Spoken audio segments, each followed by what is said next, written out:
Welcome back to our podcast From A to Franchisee. And today we are going to talk about our top franchises for women. The list for 2026 is out. Woohoo! Love celebrating female franchise owners and brands that are supporting for female franchise owners really, really well. So today we're here to talk about what we're seeing in the data from the research that we did this time around. And I'm joined by Allison, our producer of the podcast, and I'm going to say now our frequent guest. Yes, I like that. Yeah. I like that. You should actually have like Allison's Corner or something. Ooh. You'll just create your own segment, but Nobody puts Allison in a corner. yeah. So we're not here to promote any specific brand. We're here to talk about the brands on the list and the data behind it. That's what we are doing today. So I think a great way to start that out is, Allison, let's start by explaining to people how these rankings work. What do we do to get all this? Yeah, that's such a great question, because what makes this list different than a lot of other lists, best franchise lists that are going on? Well, firstly, no brand can pay to be on this list. They are on this list because they survey their franchisees. They ask them at the minimum a benchmark of 33 questions. Things like, do you trust your franchisor? What is the training and support like? What's the marketing like? General questions about what it's like to own their brand. And when we collect that information from these franchisees, we have a ranking system based solely on their responses. And that is how we decide who makes these best of lists. Yes. And so for this particular list, we're also looking at the entire system and how they rated the brand. Then we're segmenting out any franchise owners that self-report themselves as female. Yes. Right. Okay. So let's talk about the numbers behind it. How many brands, how many people were included in this research? Okay. So of the 23,000 franchisees that we surveyed this past year, 8,550 of them were women. So we used the responses from those over 8,000 people to determine this list. Awesome. So back in 2015, I think that's when we did our first look at segmented data by gender.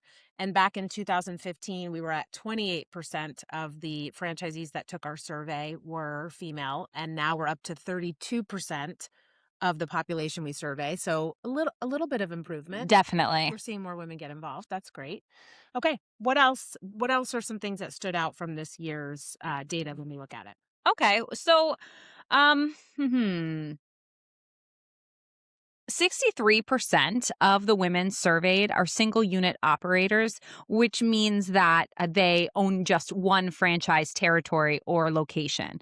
And that is A little bit higher. a little bit higher. Then we see 53% of men only own one unit, Right. which means they own another unit within the same brand, or they might own units in multiple brands. Right. Right. So what I think this data is pointing out is that we've got some women in business, but there's certainly an opportunity for their brands to coach them, or people in their lives to start having conversations about maybe building onto that business, Yeah. adding units, looking at other brands.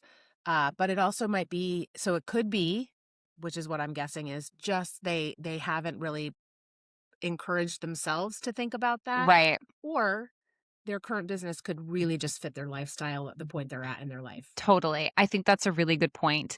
I also think it's important to note that our most successful financial picture of franchisees is most impressive. Okay, how do I want to say this? Franchisees make the most money if they own multiple units. Right. So I do think that that's an important distinction to make here, that women, there is so much space for women to build these empires. And right now there is a lag behind men. And hopefully in sharing some of this data, maybe more women will start to think about multi-brand, multi-unit ownership. Yeah. There's an economy of scale when you're building a business. So the more units or the more brands, you're kind of building an empire. Right. So we want to encourage all business ownership. Yeah. We definitely want to encourage more women getting into business ownership, and then think about not just limiting yourself to one location. Right. That's really it. Yeah, Right. love it. And I think it's important to also note that all franchisors that have 10 or more franchisees are invited to participate in this research. And there is a no-cost option so that we are really truly bringing the data from the brands that are providing great support and opportunities for all franchise owners and for female franchise owners specifically, that it's not limited to just people who pay Right. FBR to do a survey. So That's I a think that's a good call out. It is. And there were 330 brands that participated this past year. So this data set pulls from 330 brands. I love it. Okay. I want to share some of the data points when we look at this population of female owners. Can you share some of the kind of aggregate data that we're seeing from this community? Yes. Yeah, I can. So we love to talk about these kind of stats, and you will see that if you go to franchisebusinessreview.com. If you take a look at certain reports that brands are publishing on our site, like Cruise Planners publishes their report on our site, Kona Ice, Apple Spice, etc. So across the board for women, these 8,500 plus women, 88% would recommend their franchise brand to others. So that's great because that is like the most important metric Yeah. of I think people are familiar with this on a customer satisfaction side, is like if you would recommend a product or a business to someone else, that's the most important metric for a business to understand their health. So 88% of these franchisees would recommend someone else coming into their brand Yeah. is such a ringing endorsement. I mean, this is like Yes. you're kind of taking that big level step back from your business and saying, when I'm asked about financial opportunity and the support I get from their training department, Right. the leadership giving us the vision of their brand, there's ups and downs to that relationship. Right. And so when they kind of step back and say, gosh, just thinking about this, would I tell someone else, yes, get into this business? 88% are saying yes, get into Right. this business. Right. That's awesome. It is really awesome. All right. So besides recommending the franchise to others, what other kind of data are you seeing from the whole community? Well, 88% of the women we surveyed enjoy operating their business. So, again, a pretty high score. And 86% enjoy being a part of the franchise organization, whatever franchise brand they're a part of. I think those are really exciting. I love the language that we use in our survey, like enjoy. I don't know. Because if you are working a job, you are giving so many hours to Right. that job. And especially if it is your own job, if it's your own business. So I think that anybody who's ranking that they enjoy it, that's something that it's a total green flag. I love that. Well, and I think you and I both have owned our own Yeah. businesses. So you have to enjoy what you're doing Yeah. to get you through the amount of hours being spent and the amount of time you spend on doing the parts of every business owner has the parts that are not enjoyable. Yeah. So again, that reflection moment of I enjoy, like there's nothing else I'd rather do no matter how hard this is. That's Right. what I like seeing. I'm laughing because I feel like if I could divide myself into percentages, I would say like 49% of Allison enjoyed owning her business. Hence Uh, why I work here now. Okay. 80, I love this one. 82% respect their franchisor's leadership. Yeah, and I think this is great, especially if we're talking to people that are thinking about getting into franchising. The most unique thing about a franchisor-franchisee relationship that is much different than a corporate entity that has multiple locations is when a corporate entity rolls out change, any kind of change or any kind of this is needed, this mandate, employees respond pretty quickly and easily because your boss who pays your check is telling you to do something. Yeah. The difference in franchising is a franchisor, whether you agree with what they're doing or not, really has to persuade a franchise owner to move their business in a different direction or adapt new things. And you can't do that if the franchisees don't respect or trust that leadership. So I think that this stat is even more important than just saying, oh, that's great, they respect the people in those top seats. It's really about that means the system is aligned as far as the business decisions being made and where the brand is going. Yes. Yeah. Yes. I'm thinking of two franchisees I've spoken with recently. One was from Fast Signs, who talked about during the pandemic, the CEO of Fast Signs, Catherine is her name, would do like weekly calls to help them all get through it, Yeah. filled with like tips and information. And then we spoke with a franchisor. Actually, you did, Michelle, on the podcast from New Again Houses. And do you remember how much she talked about just really, really trusting the leadership. It makes such a difference. Yeah. Yeah. If they're bought in, they're taking care of you and moving the brand forward. Right. Yeah. Okay. 83% say fellow franchisees are supportive of each other. Huge. And then 81% say fellow franchisees support the brand. And I don't think we talk enough about franchisee community and how powerful that can be. Mathnasium franchisees are a perfect example of this. They are always talking about the support that they get from one another. And you think about you're in business, you own your own business, but you can actually reach out to somebody who owns the same exact business, Yes. maybe in a territory that's really, really similar to yours demographically, et cetera. And you can get all of their information. And if that franchisee community is really positive and engaged, it just lifts everybody up. Yeah. And I think, again, if you're researching franchises, asking the franchisor how they facilitate that, how easy they make it for you. Do they have mentorship programs? Do they get good attendance at their annual conference? I think those are the ways that franchisors support this kind of community and this fostering of learning from each other. It's like a cheat code. Like I can call someone that's had the same challenge and get to that answer, that solution so much quicker because they've already gone through it. So like Right. that the franchisor can absolutely set the tone of that and foster that, or can kind of keep barriers up and kind of create more of that animosity of, I don't want that franchisee in my neighborhood. So good Right. questions to ask if you're looking at a brand. Really good Yeah. questions. Okay. So let's talk about the demographics of the women that took our survey. Who are these women that own these businesses and are answering our survey? Do you want to share some of the demographics? Definitely. So the average age of these women, these 8,500 plus women, is 51. Not surprising, right? You got to have money to Yeah, start a business. yep.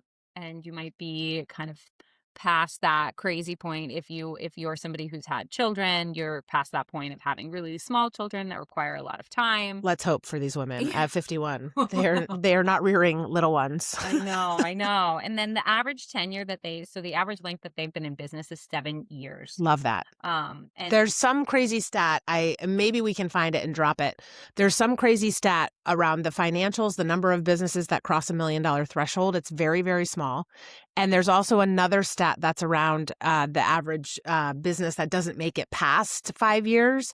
And if we can find it, maybe we can include it in the show notes. But Good idea. this is amazing that they've been in business 7 years. Franchise agreements, typically 10 years. Yep. Yeah, so that's awesome. It is really awesome. And then going back to our point from before, 36% of the women surveyed own multiple locations or territories. Yeah, so that's great. I love that. So many of these women, of course, are second career entrepreneurs. I speak to franchisees all the time that either used to be in education, they used to be in work in a corporate environment, they used to be a stay-at-home parent, and they're kind of coming into a completely different phase of their career. So that's something that is true of all franchisees for sure, but just notable. Many are scaling, 36% are looking to expand. Obviously, so much room for that. I think the other thing to note too is that these women, like most franchise owners, probably are looking for a change. So it's either more control over their schedule, or they're being phased out of a role, they're being laid off, whatever the reason is. I think we'll probably see that across both genders, but I think that's where we're also seeing more of that a little bit later age of business ownership. And I think too that the reality is starting your own business is scary. And I mean, not everybody can be a guest that we're going to have on soon, a 21-year-old that bought his first franchise, right? Yeah. Not everybody has that kind of chutzpah, has that kind of know-how, confidence to do that in your youth. You probably are building that up in your 40s, Yeah. maybe in your 50s. Yeah, absolutely. So I think, what we see candidates ask the most of when they're doing their research is how much money can I make? So I want to talk a little bit about the financial data that we have. And before we share it, I'm going to have you share it. But I do want to say we asked the question of the franchisee taking the survey to report their pre-tax income. And I just like to explain this is self-reported. So it also depends on who they're using for accounting and tax services, what what kind of recommendations they're getting, what things they're putting through their business, how they're paying themselves a salary. So all of these things, I just want to say, they're not going to be apples to apples. So this is, again, self-reported from the franchisees. So this is like my big asterisk covering our legalese that we are not giving any kind of financial performance representation of a specific brand or franchising. We are sharing information that's been given to us by franchise owners. Yes. And some of these people are still working a full-time job, and this franchise that they bought is a side hustle for a period of time, and then they move into, like, there's just so much variation. So Yes. take it all with a grain of salt. Look at it as an invitation to learn more. And if you are exploring investing in a franchise, to really get into that FDD and ask other franchisees in that brand the tough questions. Yes. Now that we've got the legalese aside, tell us what data we're about to share. Who's in the group that we're going to share this information? So the data that I'm going to share here, it reflects owners that have been operating for 2 or more years. Perfect. Which is important because a lot of people don't even break even for that first year, if not those first 2 years. Yep. So sharing income information from somebody who just bought their franchise 6 months ago, ugh, they're probably really in that grind. We've certainly spoken to franchisees who are killing it that early on, but that's just not the reality with owning your own business in those newborn stages. Yeah. So the idea is their business is up and running. I mean, we ask for their annual pre-tax income, so we can't even ask them if they haven't been there a year. So we've given them a year to kind of settle in. So this is the data collected from franchisees that have been open and operating 2+ years. Yes. The average gross revenue that they are reporting is $1.2 million. Okay. So that's the top line revenue for their business. And then their average pre-tax income of the women reporting is $95,000 a year. So again, that could be that they're having their car paid for by their business. That could be a million different things, but there you have it. There's the number, how much money you can make. Yep, there we go. with a lot of asterisks. It was like that episode you did with Eric. Yeah. We'll share in the show notes how much money can you make. That's a great call out. And he gives a specific number, but then it's like, but listen to this, and what about this, and don't forget this. Basically, we're not here to give you like a tied up in a bow. It's just one part of the story. Yeah. How much money you make is not the key driver for a lot of people, but you want to know that. You want to know the answer to that. So there you have it. There you have it. Okay. So when we talk about the brands on the list, Allison, are we seeing that there's a certain segment of franchising that really dominates this list, that women are essentially outperforming or are happier or making more money than others? I think that's a great question. Surprisingly, no. This top franchise list for women is very diverse in terms of kind of brands. I want to also clarify, there are some sectors that have more female franchisees than others. Some are sectors you might expect, some are not. So the travel industry, we see more female franchisees, child enrichment, fitness, health. And that's just important to know. But in terms of across this list, it's very diverse. We see food and beverage. We see senior care, home services, real estate, business services, travel. Yeah. And I don't even think we said there's 100 brands on the list. Yeah. We didn't even tell people. So there's 100 brands. Yeah. So there's 100 brands. So we talk about food and beverage. Culver's, a fan favorite if you like frozen custard. You mentioned senior care. Visiting Angels comes to mind when we look at senior care. So we have a good representation across different types of or different segments of franchising. So we don't want to hone you in a certain area. We've got a breadth of brands for you to take a look at. Yeah, I think there's space for women are being welcomed into every industry. It's more that you should be discriminating about what brand you pick. Yes. And how it lines up with what your goals are, your personal goals are. Absolutely. Yeah. So if somebody is listening to this and they are considering, our favorite Tony Harris Taylor term, if they're franchise curious, what do you think they should focus on if they're just getting started?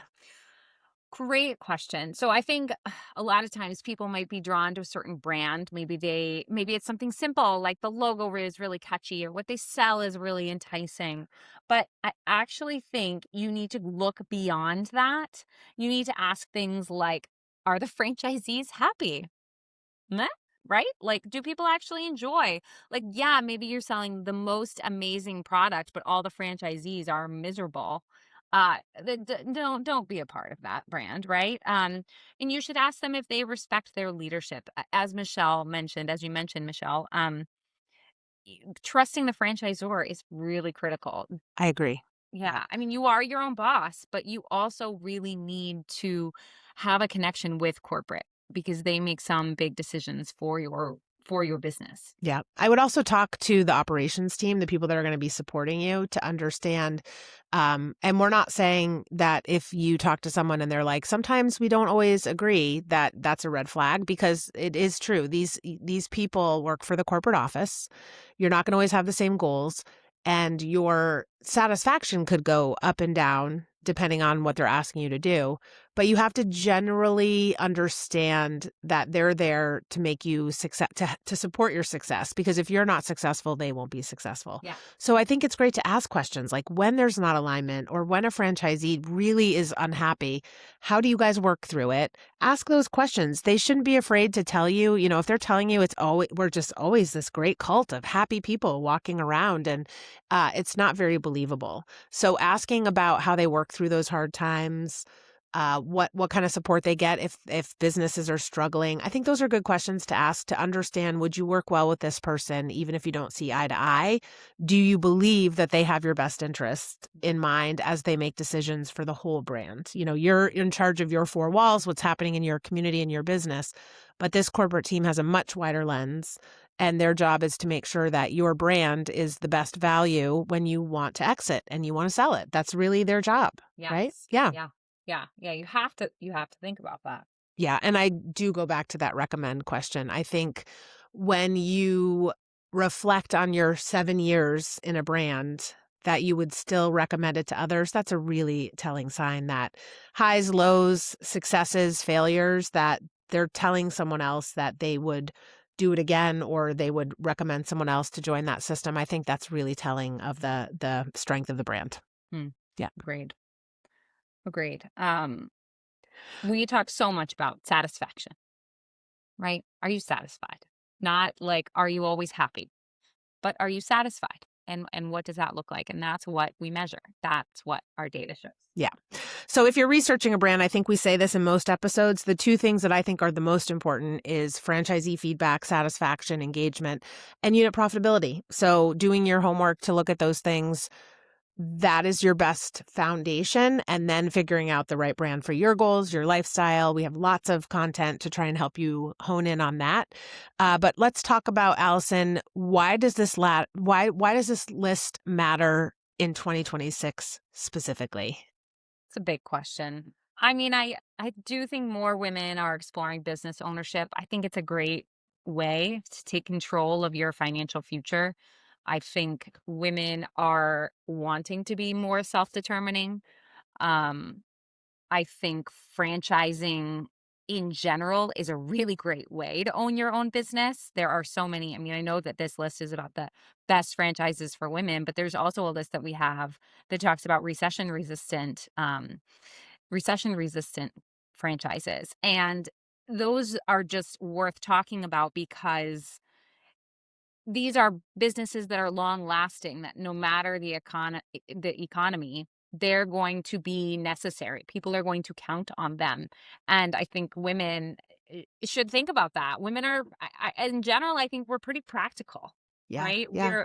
We're forward thinking. We're the buyers of most We things in our are. families. So I think we have a great lens as far as what a consumer need is for a service, for a product. But I also think there's a lot of chaos. I mean, we're not going to get into politics, but there's a lot of chaos happening in our world right now. Yeah. And we had that great conversation on a recent episode about recession resistant franchises, in that Or It we're going to. yeah. We haven't published it yet.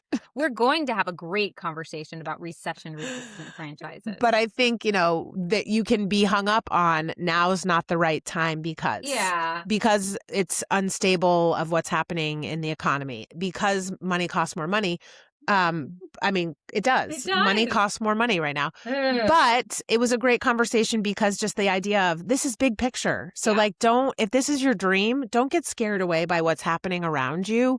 Hone in, do your research, and you can always wait. You can say no, you can wait, but I'll go back to what franchisees tell us the most when we interview them. I wish I'd done it sooner. It comes up Every time. yeah, it's amazing. So I think that's why this is an important list this year, because we want to give people hope and we want to give people direction to make good decisions. And if no one else around you is telling you now's the time to think about this and think about how it fits into your world, we're here to tell you that. We'll be your cheerleader. Absolutely. Yeah. Oh, you. Yeah. I'm channeling Allie Krauss there. Yeah. She actually is A cheerleader. Yes. which is so cool. But I just think so many franchisees talk about the reason that they get into a franchise is because of autonomy and flexibility and work-life balance. Who doesn't want that more than women? Yeah. Who doesn't want that more than women, right? I'd like it. Yeah. I'd like some of that. Oh my gosh. Yeah. So again, we have data from over 8,500 women. 88% of them would recommend that you join their franchise. So why not take a look at this list of 100 brands as a place to start? Look for those strong teams that are supporting their franchisees, that community around them that are supporting them. Do your research. Reach out to FBR if you have questions, if you want to celebrate that you joined a franchise system. We are all here to support those decisions. And we're also here to support you if you decide it's not for you. We love that more than even helping someone find the right franchise. So we're here. Yeah, we're here. So make sure you go to franchisebusinessreview.com, go to our awards section. Our newest award is the Best Franchises for Women of 2026. Explore different industries, push yourself. Maybe you never thought about senior care. Think about it. Great industry to be a part of. Maybe you had your mind set on health and wellness. Well, sure, think about that. There's some franchises on there. What about travel? There's just so many opportunities. So use our data as a starting point for deeper due diligence. Check out which brands are sharing their franchisee satisfaction reports and dig into them. It will, at the minimum, it will give you a starting point to go, what should I look for? What sounds interesting to me? What are some red flags? What are some green flags? And then you can kind of further go. You don't just have to Google franchises and go with the top one that you've heard of. Yeah. That's like Yeah. so not what you have to do. Yeah. And we're really proud of the clients we work with because they are committed to getting feedback from their franchise owners, and they will share it with you, and they want to be transparent. They want you to know what it's like to come in and run the business and be part of the brand. So, any of these 100 that you see, we would tell you they're worth having a conversation with. Definitely. Yeah. I even think about some of our brands that have been surveying with us for over 20 years. Mhm. Wild Birds Unlimited is on Mhm. this list. Two Men in a Truck is on this list. I mean, these are franchise brands that really care if their franchisees are happy, or really, really care. And they have made this list for women. So check Yes. them out. Yeah. Thanks for joining us.